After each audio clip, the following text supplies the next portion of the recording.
各位好，欢迎回到我们的 iPhone 聊天陪伴节目啊！今天我们继续聊我们的 iPhone 内置 App， 该轮到设置了，英文 Settings。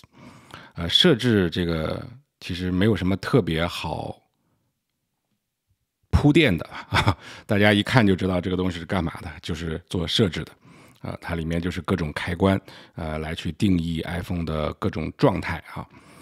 但是呢，在这个里面，我想分两个部分跟大家去聊。第一个部分呢，是先跟大家去声明，因为设置当中有很多的功能和内容，都是我们将来要专门开一期或者是一个系列来去跟大家聊的。所以在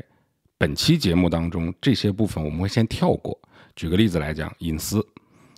辅助功能，然后 iCloud、Apple ID。还有 Siri 啊 ，Siri 是我们下期或者下下期就会碰到它，所以这些我们先不聊。还有包括密码，这个也是会加在这个一期新的节目当中的，因为iOS 18虽然现在还没有正式发布，但是以我用测试版和在 WWDC 上公布的内容来看，它将来是一定会出现在正式版里面的啊，会有一个叫密码的 app， 所以我们也把它排上了日程。那今天这一期呢，我想分享一下我对设置这款 app 的看法以及使用心得就是一些该怎么用它，我们能够通过这个设置来得到什么启发吧啊，我能这么讲。首先我觉得对于设置的一个我自己的看法啊，我觉得它是一个蛮能够代表 iPhone 的设计者，他希望给用户设计什么样的体验的一个风向标。其实很多时候不同的人他的体验好，什么样的体验是好，什么样的体验是坏，对吧？不同的人差别是非常大的。你很难说你找一个全世界最顶尖的设计体验的人，他设计出来的体验一定能够让每个人都有登峰造极感，这个目前我个人觉得不现实。我一直觉得 Apple 的产品，你说它好也好，不好也罢，但是它的产品是有它的一个独特性，是在于如果你作为 Apple 产品的用户，你按照它产品设计的那个体验去用的话，那往往来讲你的体验会不说有多好吧，但最起码我觉得应该不会差到哪里去吧。我自己作为20多年的 Apple 产品的用户，再加上10几年的 Apple Store 的工作经验，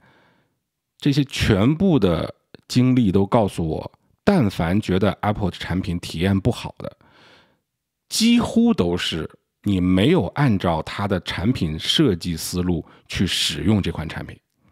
所以你会觉得它完全的不好。我举个最简单的例子，其实就是当时我们做培训的时候，给这个新的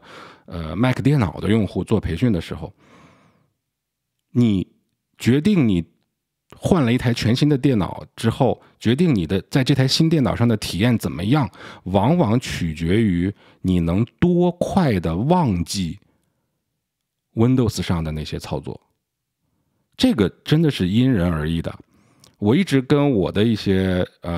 学员或者是顾客来去分享，我说这个 Mac 电脑它的界面操作逻辑跟你熟悉的 Windows 完全是不一样的。如果你是两个都没接触到过，刚开始学电脑，我相信 Mac 对你是更亲近的。但如果你是10几年的 Windows 用户，我现在让你去用 Mac， 我明白那个是非常吃力的。那就取决于你能多快的把 Windows 忘记，当然也不是真的忘记啊，就是说你能够放下固有的一些习惯，来拥抱一些新的习惯啊。那你改变的越快，你适应的越快，你喜欢上这款产品的可能性就越大，速度就越快啊。这个是我个人的一些分享啊。所以其实为什么讲这个呢？因为在设置里面，你是能够看到 iPhone 的设计者他希望你怎么样去体验这款产品。在这个 iPhone 的小小的这个 iPhone 这个手机里面，设计者认为什么是重要的，什么是其次的。那当然没有，你如果真的去采访，比如说 Tim Cook， 或者是真的去采访 iPhone 的设计者，如果有这么一个人，他不太会从商业利益考虑，他不太会说啊，我认为这个第一重要，这个第二，这个第三，这个第四，给你排个序，不太会。但是作为用户来讲，其实特别像我，有的时候我想尽快的去了解这产品它为什么这么设计，我应该怎么样跟我的顾客去描述这款产品，让他最快的能够理解和接受啊。那我从哪里去寻根溯源呢？从哪里去找灵感呢？那我觉得设置是一个非常好的地方。如果现在你手头有自己的 iPhone，你不妨可以拿出来，打开你的设置，随着我的语言，咱们一起去看一看。当然，如果你不方便的话也没关系，特别是如果你对 iPhone 的设置比较熟悉，其实你纯听也完全没有问题。好，那我们现在打开设置，我这期也是看着小抄来去讲哈。你打开设置之后，你发现映入眼帘的设置第一行的内容，当然除了设置这2个字跟搜索以外第一行的是什么？是你的头像和你的名字。为什么？因为对于当然这代表我个人的理解对于 iPhone 的设计者来说，我们作为 iPhone 的用户，最重要的就是 Apple ID， 以及它后面的 iCloud， 以及它后面的一些种种 Apple 提供的官方服务，这个才是最重要的。虽然说你拿到一个 iPhone， 你不登录任何的 Apple ID， 你也能够激活，你也能够去使用一些基本的功能，打个电话、发个短信什么，你也能使用。但是你连 App 都下载不了，你下载 App Store 你也要登录一个 App Store 的账户吧。所以你看他为什么把你的名字放到第一个，足以证明 Apple ID 的重要性。但如果你是 iPhone 的老用户，你应该能够记得，在早期的 iOS 版本里面， Apple ID 跟 iCloud 可真的不是在最上面的，它是蛮靠下的。随着版本的提升，另一个侧面就是时间的推移嘛。那随着时间的推移，用户习惯的改变，市场定位的变化，你会发现 Apple ID 被越来越往上提。所以其实我一旦有机会，我都会说，我认为 Apple ID、iCloud 是比 iPhone 还要重要的东西。我宁愿把 iPhone 丢掉，我也不能把我 Apple ID 的密码丢掉，因为那才是真正重要的东西，那才是承载着我所有 Apple 体验的东西。iPhone 只是一个渠道或者媒介或者窗口而已，它是个硬件那所以再往下看呢，你就会看到飞行模式WiFi 蓝牙那这个时候大家可以注意一下，就是 Apple ID 它是一个单独的分类，你注意设置它是有分类的。那我很难描述它是用怎么样的方式在外观上让你知道分类，但是我相信只要你打开设置去看一看，你一定知道我说的分类是怎么回事。就是 Apple ID 是一个分类，然后飞行模式、WiFi、蓝牙、蜂窝、个人热点，这是一个分类，然后下面的通用、辅助功能、什么控制中心等等等等，这又是一个分类。那这不同的类别其实它解决的是不同的问题。有些初学者你一打开设置，你看哇这么多，当时我们上课的时候，有些老年人就说你给我上课就按照设置里面一项一项的讲。说心里话，我是愿意的，但是我真的这么讲，你肯定是崩溃的肯定是狗熊掰苞米，讲了前面，讲着后面忘了前面。所以对于设置来讲，我们要把它分开去看。那你看第一类就是账号嘛，那么第二类呢是什么？就是网络，对于网络的各种控制。那第三类呢，就是对于本机的一些控制什么通用辅助功能控制中心对吧？对于本台机器的操作系统的一些控制。那再往下呢，可能就是像屏幕使用时间、专注模式、电池，然后再往后是密码，然后再往后是各种 App 的设置等等等等。那你这样的分类，其实你就看到设置里的项目，其实10个手指它数得过来的，没那么复杂其实。那在有了这个分类之后，你又知道了它排序不是乱排的，每一次这个版本的迭代，它排序的变化，其实你从它的背后都可以窥见到，在新的一年啊，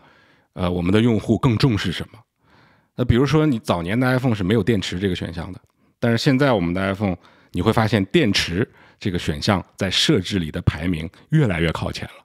就是大家对于电池是越来越纠结，越来越计较了，是吧？你们有没有发现啊？那么版本的不同，它排序肯定是不一样。现在我手上的 iPhone 用的已经是 iOS 18的测试版，还没有对大众开放。但是我已经发现，在这个设置里面，跟上一个版本 iOS 17相比，已经有了非常大的变化了。那我希望大家做到的其实就是这两个方面，一个是你可以通过设置的排序去了解它背后的一些有意思的东西，还有一个就是你把排序进行分类，然后去对应不同的分类去点开看看，查找一下，那你就会发现也挺简单的。那还有一个我发现有少部分人有一些误会的，这个纯属工作经验分享哈，就是我会发现有一些蛮初级的用户，他在来学习 iPhone 的课程的时候，他会说怎么设置才是对的呀？这个设置里面这么多开关，特别是有的时候我们在讲拍照的这个 Apple Store 的拍照课程一直是非常热门的，最热的一个。然后有的时候我们会打开这个相机的设置，这个我前面的课程讲相机 App 的时候已经讲过了，而且还是截屏给大家录屏给大家讲的哈。有兴趣的话，你可以回去翻看一下。那当我们在讲这个相机设置的时候，因为非常多，然后很多人就会问我，怎么设置是正确的呀？就是说你把正确的设置放到大屏幕上，我们照着设置就完了嘛。那我非常能够理解这样的用户的一种诉求啊，但是我同样也能够理解，往往这样的想法的一些用户都是说难听点，心太急了。就是你帮我弄好就好了，我不关心背后是什么，这是现代人的一个通病吧，就是不求甚解啊，只求结果不求过程。我们可以提供这样的服务，但是好的服务，或者是以我个人的性格来讲，我不太愿意做这样的服务。它背后也有一定的道理，因为通常有顾客当时给我提这样的这个要求的时候，我都会给他讲这样的一件事情。我说，你们家的电灯为什么要放一个开关呢？那是不是就是天黑了要打开，天亮了要关掉？它之所以会有这个开关，就是说明这个灯它的状态要根据你不同的需求、不同的情况来发生变化。那这个时候我才会设计一个开关在这里。那如果是某一个什么地下室工厂、地下室的这种长明灯，我这个工厂就设置在地下，没有阳光的，只能靠灯来照明。然后我这个工厂是24小时年中无休连续运转的啊，这样的一个这个工厂，那我觉得这个工厂只要有个电闸就行了，它这个灯不需要开关的啊。当然，这个真的到这个案例需不需要，那有很多工程这个设计来过决定的，我也不敢讲。但是大家能明白我的意思就好了。就如果一个灯它永远不需要关掉的话，其实开关的意义就不那么大。而手机里面的设置是什么？就是每一个不同功能的灯的开关呀。你想，如果一个功能它是需要有一个绝对正确的打开或者关闭的这个状态的话，那我还设置这个功能干嘛呢？我记得我在讲电池那一期节目还是哪一期节目啊，有一个观众留言，他说有没有什么可以省电的设置啊？我是常年放这个省电模式的。那当时我的回复可能就有点官方的感觉了，但是这我不是刻意官方，而是确实我自己就是这么想的。就是如果 iPhone 能有一个既照顾到用户的体验，然后又能让电池省电的这么一种设计逻辑，它干嘛不默认就这么设计，还特别在设置里面给你搞几个，然后让你打开了才省电，关上就不省电，这不是疯了吗？我就默认让它一直省电不就好了吗？啊，那当然我知道现在有一些手机有什么所谓的高性能模式、游戏模式，这个我觉得无可厚非。iPhone 最新的 iOS18也加入了一个所谓的游戏模式嘛，这个无可厚非。但是我觉得对于大部分的普通用户来讲，多这个模式都是多余啊。对于一个智能的手机来讲，我认为最好的模式就应该是，我有繁重的任务的时候，你就给我放到这个性能模式；当我只是想看个现在几点了，点亮一下屏幕的时候，你就给我放到省电模式，不就完了吗？我还需要去弄一个什么节能开关吗？完全不需要啊。而 iPhone 自从诞生以来就是这么做的。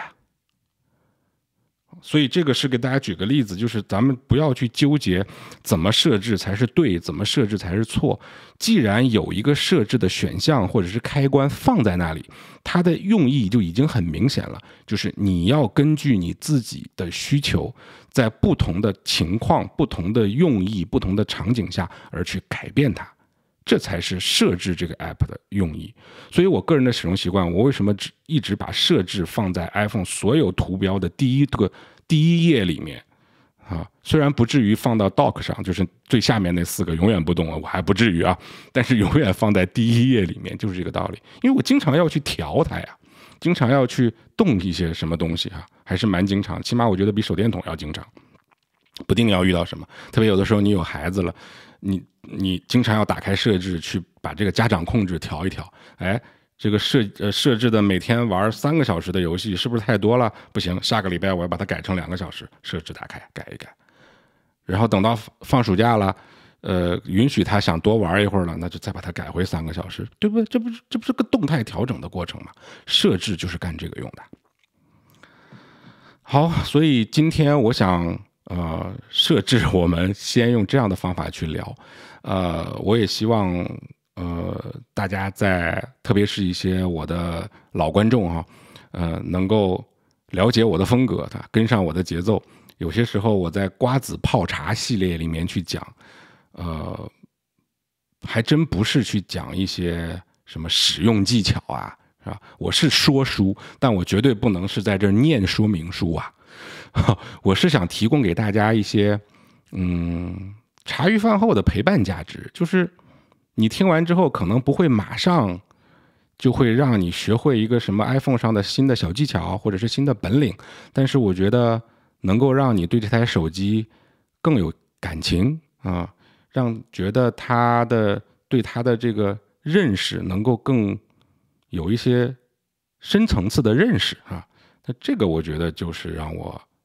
特别开心的一件事情了。好，那今天我们就先聊到这儿，非常感谢各位的观看和关注，我们下期再见。